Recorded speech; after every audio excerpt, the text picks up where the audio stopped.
Cellular structure and its organisation. प्रत्येक जीवधारी का शरीर अनेक छोटी छोटी कोष्ठीय संरचनाओं से मिलकर बना होता है, जिनको हम कोशिका कहते हैं। ये कोशिकाएं जीव की संरचनात्मक एवं क्रियात्मक इकाई होती हैं। सजीवों की कोशिकाएं विभिन्न प्रकार के कॉम्प्लेक्स तथा हाईली ऑर्गेनाइज्ड केमिकल कंपाउंड के द्वारा निर्मित होती हैं। कुछ सजीव फॉर एग्जांपल अमीबा है, पैरामीशियम, यूग्लिना आदि का शरीर एक कोशिका के द्वारा निर्मित होता है, जबकि अन्य जीवधारी जैसे मानव है, फिश है, प्लांट्स आदि का शरीर अनेक कोशिकाओं के द्वारा निर्मित होता है। विभिन्न प्रकार की अनेक समान तथा असमान कोशिकाएं मिलकर ऊतकों का निर्माण करती हैं और विभिन्न प्रकार के ऊतक मिलकर एक जैसा कार्य करते हैं और अंगों का निर्माण करते हैं।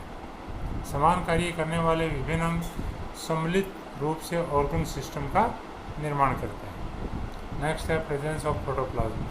प्रत्येक जीवधारी में एक सजीव अर्धतल पदार्थ पाया जाता है, जिसको प्रोटोप्लाज्म कहते हैं। प्रोटोप्लाज्म की उपस्थिति सजीव जीवधारियों का महत्वपूर्ण लक्षण है।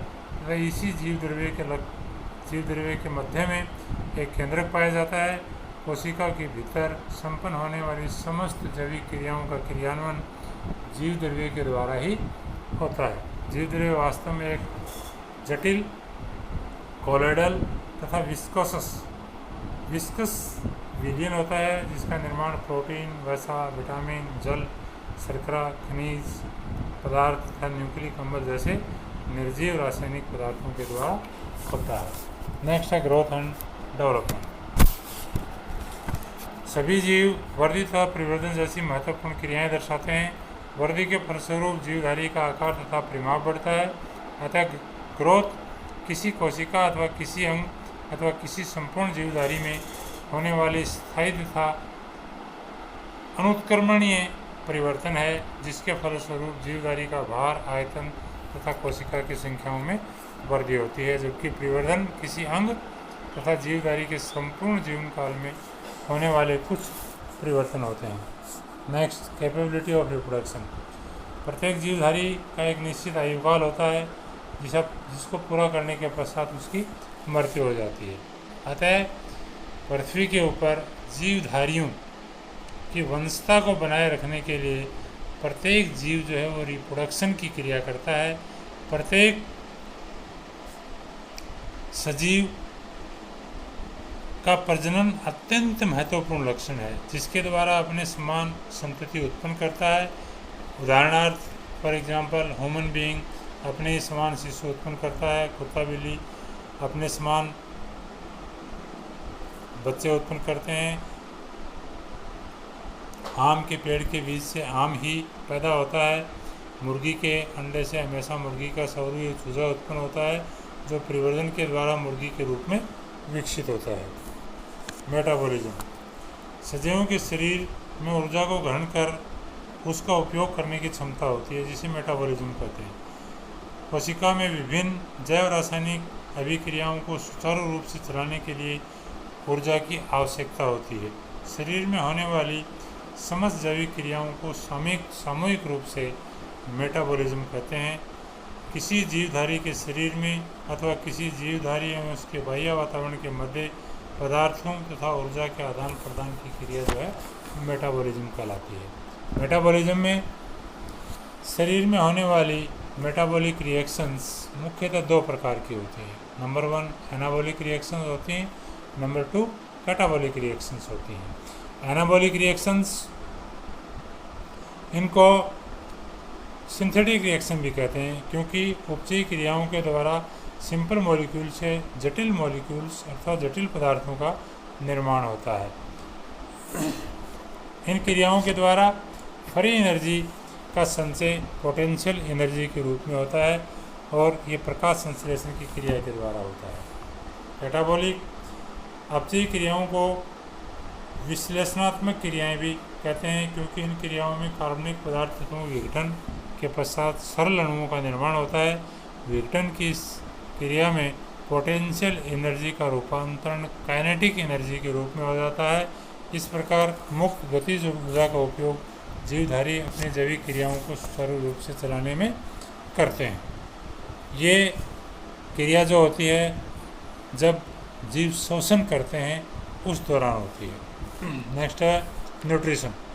प्रत्येक सजीव अपने शरीर में होने वाली विभिन्न मेटाबॉलिक एक्टिविटी, ग्रोथ, रिप्रोडक्शन तथा टिश्यूज़ की टूट फूट हेतु बाह्य वातावरण से खाद्य पदार्थों को ग्रहण करते हैं। ये खाद्य पदार्थ निर्जीव पदार्थों के रूप में पाए जाते हैं तथा सामान्यतः ऑर्गेनिक एवं इम्यूनो ऑर्गेनिक पदार्थ होते हैं।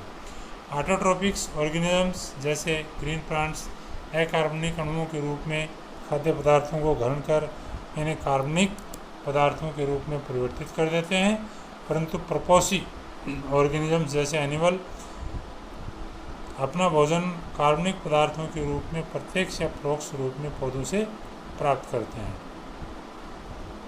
अर्थात जंतु अपने भोजन के लिए प्लांट्स के ऊपर ही डिपेंड होते हैं। रेस्पिरेशन। सजीवों को विभिन्न कार्यों को करने हेतु ऊर्जा की आवश्यकता होती है और यह ऊर्जा जीवधारी को कार्बोहाइड्रेट तथा फैट्स जैसे खाद्य पदार्थों के ऑक्सीडेशन से प्राप्त होती है। अधिकांश जीव इस क्रिया को में ऑक्सीजन का प्रयोग करते हैं। ऑक्सीजन का उपयोग करने वाले जीव एरोबिक्स तथा ऑक्सीजन का प्रयोग न करने वाले जीव एनारोब्स कहलाते हैं। नेक्स्ट है होम्योस्टेटिस, समस्थापन।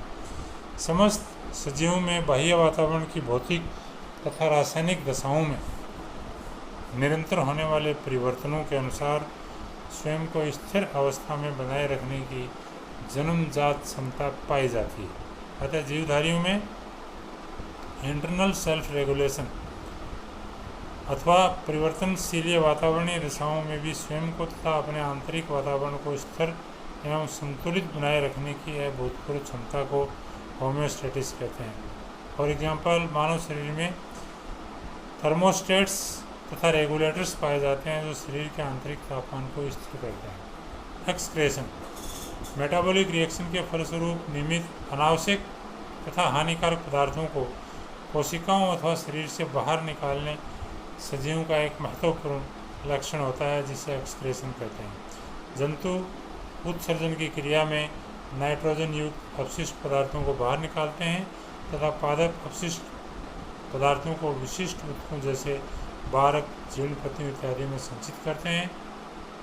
नेक्स्ट है मूवमेंट। गति अथवा गमन सजीवों का अत्यंत महत्वपूर्ण लक्षण है, अर्थात सजीवों जैसे जितने भी सजीव होते हैं वह एक स्थान से दूसरे स्थान पर गमन करते हैं, जबकि निर्जीव में कोई गमन नहीं होता। इन निर्जीवों में गमन सजीवों के द्वारा संभव होता है। सजीवों द्वारा स्थान परिवर्तन को लोकोमोशन यानी प्रचलन कहते हैं।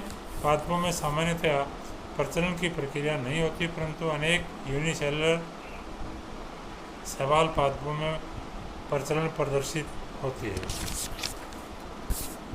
नेक्स्ट है रिपेयरिंग ऑफ टिश्यू।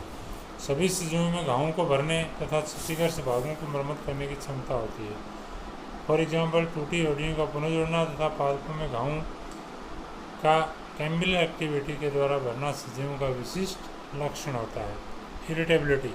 सजीव बाह्य वातावरण तथा बाह्य प्रतिक्रियाओं के प्रति उत्तेजनशीलता दर्शाते हैं। उदाहरणार्थ, जैसे हम किसी गर्म चीज़ को छूते हैं तो वहाँ से हाथ को हम तुरंत हटा लेते हैं, क्योंकि तापमान के प्रति या सुई चुभने पर अंग हटा लेना बाह्य उद्दीपन के प्रति इरिटेबिलिटी दर्शाता है। शीत ऋतु में चिड़ियाँ अपने पैरों को खड़ा करके शरीर को फुला लेती हैं। गिलहरी अपनी पूंछ के बाल खड़े करके अपनी पीठ के ऊपर डालकर शीत ऋतु में ताप को नियमन करती हैं। मेंढक तथा छिपकली प्रतिकूल परिस्थितियों में जैसे आते हैं वो छुप जाते हैं तथा अनुकूल परिस्थितियों में वो बाहर निकले आते हैं। अडेप्टेबिलिटी। अनुकूलन की क्षमता सजीवों का महत्वपूर्ण लक्षण है। सभी सजीव स्वयं को अपने बाह्य वातावरण में बनाए रखने का भरसक प्रयास करते हैं, जिसके फलस्वरूप जीव जीवन यापन हेतु अनेक प्रकार के विशिष्ट लक्षण उत्पन्न करते हैं। जैविक विकास के साथ ये लक्षण जीवधारियों में परिलक्षित होते हैं और जीवधारी को उस बाह्य वातावरण में जीवित रहने में सहायता प्रदान करते हैं।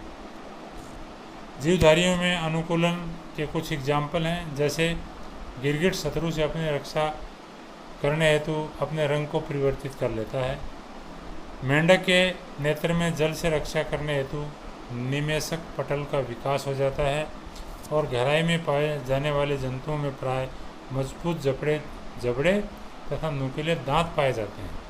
इसका कारण समुद्र में पौधों की अनुपस्थिति होने के कारण इनकी मांसाहारी प्रवृत्ति दर्शाता है। इवोल्यूशन सजीव कर्मिक परिवर्तनों के रूपांतरण द्वारा नवीन किस्मों का विकास करते हैं, अर्थात सजीव कर्मिक विकास के फलस्वरूप नवीन प्रजातियों का निर्माण करते हैं। नेक्स्ट है लास्ट डेथ। सभी जीवित कोशिकाएं एक निश्चित अवधि के पश्चात मृत्यु को प्राप्त हो जाती हैं।